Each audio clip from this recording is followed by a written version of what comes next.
Good morning, Hornet Nation. Welcome to the Daily Buzz. I'm Joe Hutzler. A lot to get to from this weekend, so let's go ahead and get started. First up, men's soccer's tilt with Virginia Wesleyan on Saturday. They were ranked number 22nd. When the game was over, they knew they were not going to drop any spots.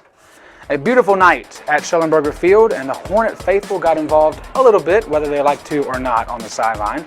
Goalkeeper Dylan McLaurin registered just one save in the box score, but he was tested a few times, muscling his way outside the 18 there. Later, he would lose it on a long free kick, but quickly recover to keep the Marlins off the board. Back to the first half, Jack Ashby takes over. Ashby, one-on-one. Ashby cuts inside. Ashby's got room. Ashby shoots high, scores! Hello, Jack Ashby. Welcome to the show. That's how you score your first career goal. Ashby now with 3 points on the season. As expected, this game got a little rough. Brian Pecunis with a little shove on Andrew Dinky. Say it with your chest. Later, Dylan Thompson of the Marlins takes down Pecunis from behind. Clear foul there. Lynchburg never lost their composure, which was a good thing as they held on for a 1-0 win over Virginia Wesleyan. The men are still unbeaten after 1 month. Earlier in the day, women's soccer was on the road at Bridgewater College for their third ODAC contest, looking sharp in the all-black.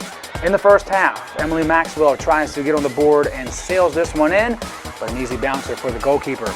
They outshot the Eagles 7-2 in the first 45 minutes, but it remained scoreless at the break.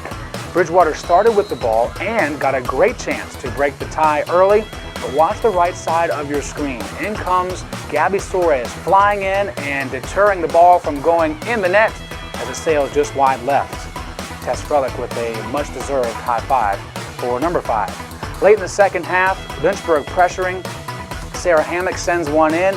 Kelly Smith able to turn back with it towards the middle, shoots one off the left foot. It's high, it's off the crossbar, the goalkeeper's best friend making the save.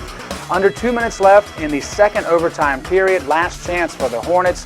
A ball will stay in the box for Kennedy Jackie Beck, who goes down, gets back up, ready to shoot, and sends one in off the left post. The Hornets outshoot the Eagles 27-6, but finish with another tie. They haven't scored a goal in 243 minutes and 28 seconds of game time. Elsewhere on Saturday, field hockey fell to Washington College 3-1. Nikki Simpao with 1 goal, team leading 6th, and Becca Hess with 5 saves.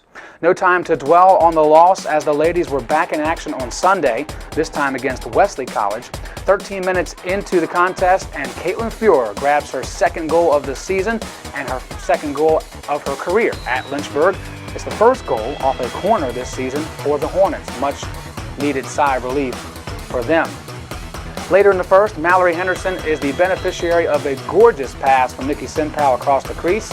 They grabbed the lead 2-0, and they would hold on to that into the first break. Becca Hess in the second half, as she did most of the game, weathering the warm turf and a couple shots, knocking that one down. In the second half, the familiar red headband of Lacey Elliott sends one in as the goalie came too far out. 3-0 lead for Lynchburg. Elliott with 4 goals on the season, and the Brain Trust taking notes. Meanwhile, Hannah Bam Bam Kraus rips one home from far out, finds the back of the board, and for her second goal of the season, the Hornets pick up a much-needed victory 4-0. Also, throughout the weekend, cross country was in Pennsylvania at the Paul Short Invitational. A lot of personal records set this weekend. You want to make sure you catch up on all of those by going to lynchburgsports.com. They'll be back in action this coming Saturday for the Interregional Rumble in Ohio. In today's high-tech, cutthroat business world, you have to have contacts. It's better for people to know you than for you to just know other people. Tonight, Lynchburg College students will have a chance to practice those networking skills at the Mocktail Hour in Shule Hall from 7 to 8 p.m. It's a great chance to learn how to network with professionals and faculty members. Once the students are done with that, they will get feedback from those said faculty members and professionals. Last night marked the beginning of the Jewish New Year, Rosh Hashanah. This marks the creation of the new world and ends with the holiday Yom Kippur. One way to symbolize this time is eating apples dipped in honey. This wishes for a sweet new year. So, here's to you, Lynchburg College faculty, staff, and students of the Jewish community. Lashana Tova. Delicious. Remember, it's a great day to be a Hornet, and we are one nation.